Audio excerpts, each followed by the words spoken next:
se nos convoca a nosotros, a los dirigentes juveniles, a participar, a fortalecer los sindicatos. Ahí es un periodo muy difícil. Nosotros teníamos que hacer asambleas sindicales aquí en Vergara, en la calle Vergara, con los pacos adentro. También nos empezamos a agrupar con otras organizaciones, como los textiles, como los metalúrgicos, como los mineros, como el asunto que hubieron varias organizaciones y se conformó una organización juvenil de la Juventud Trabajadora que se denominó el Interfederaciones. Ese Interfederaciones estaba dirigido por compañeros que venían del departamento juvenil de la vieja CUT.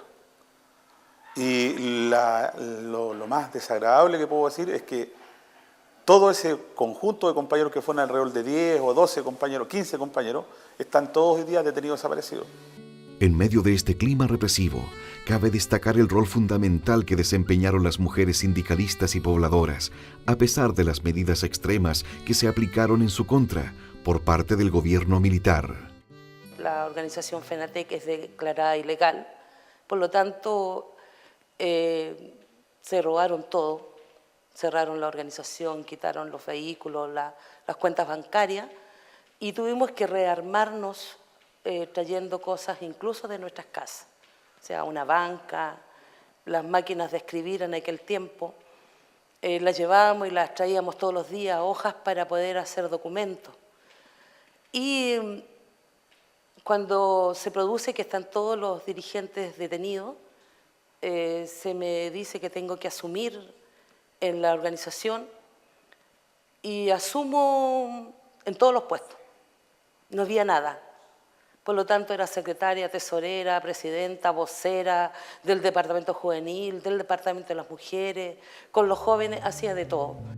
En el sector industrial y productivo se llevan a cabo detenciones masivas en fábricas de las zonas industriales, lo que significó que más del 80% de los dirigentes de los sindicatos más grandes fueran perseguidos, encarcelados, torturados u obligados a vivir en la clandestinidad durante este periodo. Aunque incipiente y clandestino, el movimiento sindical vería una pequeña luz al final del túnel oscuro de la dictadura. El túnel de la libertad nos muestra la senda para continuar. La primera oportunidad en que nos juntamos fue en el Don Bosco, ¿cuánto se llama? El Teatro Don Bosco, que está aquí en la Alameda. Y nos juntamos para conmemorar la muerte de Recabarren. Me acuerdo que no éramos más de unos 200 que habíamos ahí en el teatro. Con mucho miedo ahí en el teatro porque era la primera actividad. Todos los que estábamos ahí éramos gente que habíamos estado presos o teníamos alguna militancia política. Me tocó a mí firmar, no sé por qué, me hicieron firmar, a lo mejor era más joven, me hicieron firmar la carta para pedir permiso para conmemorar el aniversario de la muerte de Recabarren. Y lo hicimos ahí en el Don Bosco. En muchos casos, dirigentes y trabajadores buscan la solidaridad de la Iglesia Católica y en otros, aprovechando el exilio, recurren a organismos internacionales como la Organización Internacional del Trabajo, OIT. Viajé a Bulgaria y estando en Bulgaria participé de esta conferencia de los sindicatos de la construcción, la madera y los materiales y posteriormente hice prácticamente un recorrido por varios países de Europa y de Asia para dar cuenta de lo que estaba haciendo esta represión, estos crímenes de lesa humanidad por el fascismo aquí en Chile. Producto que venía saliendo recién de la tortura, pudimos entonces denunciar a los colectivos que habían de exiliados en Suecia, en España, en Bulgaria, en la Unión Soviética, en Finlandia, en Dinamarca, etcétera, en Italia. Pudimos tomar contacto con nuestros compatriotas y darle cuenta de lo que estaba sucediendo y recabando naturalmente la solidaridad para que el movimiento y el tejido social pudiera reconstruirse lo más rápido posible. Durante estos años, el proceso de rearticulación sindical no fue fácil. Por un lado, estaban los dirigentes de la antigua CUT, duramente reprimida, y por otro, dirigentes sindicales que fueron opositores a la unidad popular y que la dictadura mantuvo en sus cargos dirigenciales, mayoritariamente en el aparato público. La dictadura nominaba a los dirigentes sindicales, eran designados, por lo tanto pelear por lo que significa la recuperación de la independencia del movimiento sindical fue fundamental, en este sentido que los propios trabajadores eligieran sus dirigentes. Empieza a juntarse al alero de la Iglesia Católica con distintos dirigentes sindicales y se forma, yo estoy hablando en el año 74, 75, logran conformar una organización que se denominó el Grupo de los 10, donde mayoritariamente eran demócratas cristianos, radicales, algunos socialdemócratas, donde estaba la gente de la Comach, gente del petróleo, estaba Eduardo Ríos, y quien presidía esto era Manuel Bustos. Entre los que cayeron presos estaba Manuel Bustos. Bueno, él usaba una vela vencida por Cuevazo, salió. Está en el Estadio Nacional y llaman por los parlantes a un Manuel Huerta Bustos. Entonces él sale corriendo y le explica al, no sé si Paco, Milico, que es él, que lo que pasa es que le cambiaron los apellidos. Y lo dejan salir, llega a la puerta y estaba en eso. Todo esto se da una confusión de casualidad. Y está el cardenal Raúl Silva Enrique, que iba todos los días preocupado a los distintos presos a verlos cómo estaban. Y lo ve, porque lo conoce, ¿ya? Y lo sube al auto y lo saca. La dictadura tuvo una política de intentar cooptar a un sector del movimiento de trabajadores. Y de hecho la dictadura creó un referente sindical propio, el Frente de Acción Laboral, donde van a participar muchos sindicalistas de la democracia cristiana. Sin embargo, este intento de cooptar el movimiento de trabajadores fue bastante... tuvo algunos logros en el sentido de crear este referente, pero indudablemente no logró su objetivo, que era cooptar con el discurso de la unidad nacional, con el discurso de expulsar la politización de los sindicatos, etcétera, no logró cooptar el movimiento de trabajadores. Encontramos por un lado, como te comentaba, el Frente de Acción Laboral, que claramente responde o es un intento de la dictadura de crear un referente propio. Va a surgir el Grupo de los 10. Una de sus figuras fundamentales es Tucapel Jiménez, quienes en un primer momento habían estado en diálogo con la dictadura, pero que poco a poco, digamos, empiezan a tener una política de oposición, de denuncia, sobre todo en un principio de los aspectos o respecto a los problemas económicos que está viviendo el movimiento obrero. Los trabajadores y el pueblo, con el coraje como bandera, resurgen lentamente, pero con decisión, demostrando la capacidad de lucha que tuvieron durante los años más duros de la dictadura. La construcción, en la cual aprendí mucho yo, fue la columna vertebral de la resistencia en este país, porque tenía base de Arica a Punta Arenas. Compañeros de la construcción fueron la base para la entrega, las orientaciones en este país, ¿no es cierto?, las políticas en contra de la dictadura. Por eso que nos dieron duro también. Bueno, 7 dirigentes antes del 78, ¿no es cierto?, detenidos desaparecidos, dirigentes sindicales.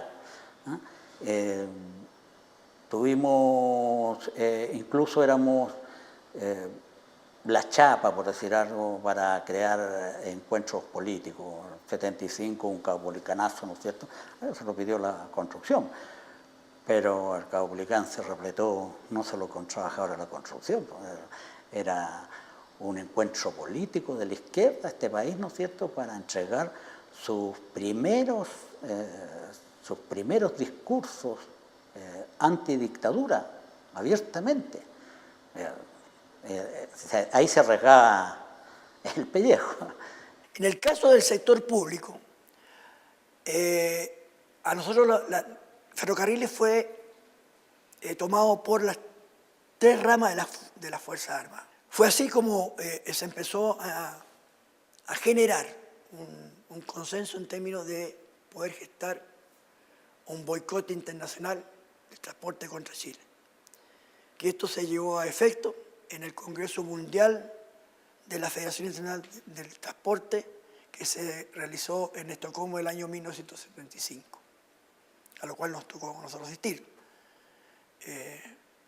Ese fue el primer, digamos, la primera acción que hubo en contra de la dictadura. Un sentimiento de dolor invade a muchos dirigentes y trabajadores, pero manteniendo el optimismo sobre el futuro del movimiento. Y empezamos, a pesar del golpe, a pesar del dolor, a pesar de la angustia, de la pena por los compañeros que habían muerto, a empezar a pensar cómo organizarnos, cómo dar la pelea. Primero pensando que era más corta, después sabiendo que era más larga y sabiendo que empezaban a quedar compañeros. Entre los aspectos relevantes de la resistencia fue la reorganización sindical y la difícil tarea de los dirigentes para reagruparse en medio de la represión. Luchar contra la dictadura fue extraordinariamente duro para los trabajadores en general. Tuvimos una cantidad de trabajadores asesinados durante el desarrollo, durante el periodo de la organización. El secretario general de la coordinadora, el primero, el compañero Gianelli, fue asesinado, está desaparecido hoy, y mantenerse entonces como dirigente sindical era un desafío muy grande contra la dictadura. Hubo estrecha relación entre el sindicalismo como protagonista y los partidos políticos que apoyaban con sus ideas. Los partidos políticos generalmente estaban en la clandestinidad. Ayudaba muchísimo con ideas, con propuestas, hacer documentos, coordinaciones, pero todo desde la clandestinidad. El movimiento sindical daba la cara. Sindicalismo, nosotros, con nombre, apellido, dirección. Cuando tenían que ir a buscar los presos, sabían a dónde tenían que ir a buscarlos y sabíamos cuando hacíamos una conferencia de prensa o convocábamos con nuestros nombres. Las primeras actividades de resistencia tenían un alto grado de ingenio y de espontaneidad. No nos podíamos juntar, no teníamos a dónde juntarnos.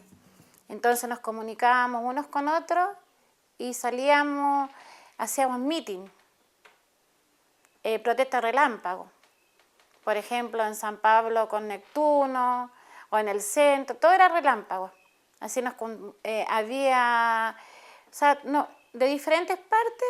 Llegaba un compañero, decía, ya tal día nos juntamos a tal hora en tal parte y listo. A mí me tocó cantar en el Paseo Ahumada, solo. Subirme a uno de esos maceteros gigantes y ponerme a cantar para llamar la atención, para que después alguien dijera un discurso, que era 2 minutos, 3 minutos a lo sumo, y después virar, no había más. No era... Aquí vamos a hacer una concentración, vengan todos porque vamos a leer esto. No, era una cuestión prácticamente espontánea y de sorpresa.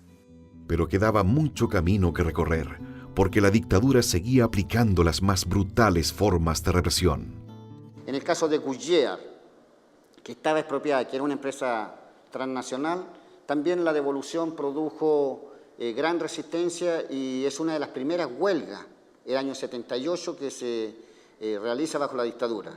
Huelgas, reorganización sindical y las acciones de resistencia fueron experiencias de lucha de los trabajadores, muchas de ellas exitosas. El año 1978, para el 1 de mayo, salimos y quisimos hacer una marcha por la Alameda y salimos 11 dirigentes sindicales marchando tomados del brazo por la Alameda. Y los pacos salimos de Camin y los pacos los esperaron ahí en Brasil con Alameda. Llegamos hasta ahí nomás, pero hicimos una marcha, los 11. Ahí recuerdo estaba Busto, estaba Lamiro Guzmán, estaba Electos Cueva, había varios dirigentes de los que yo recuerdo. Esa fue la primera acción en la calle como dirigente. Después hicimos un 1 de mayo aquí en la Plaza Almagro, donde fuimos fuertemente reprimidos. Ahí los acompañó don Clotario. Lo golpearon, a don Clotario lo golpearon muchísimo. Eran las primeras acciones. Después presentamos el pliego de Chile. Logramos la firma de muchos dirigentes sindicales y le presentamos ese pliego Chile a Pinochet.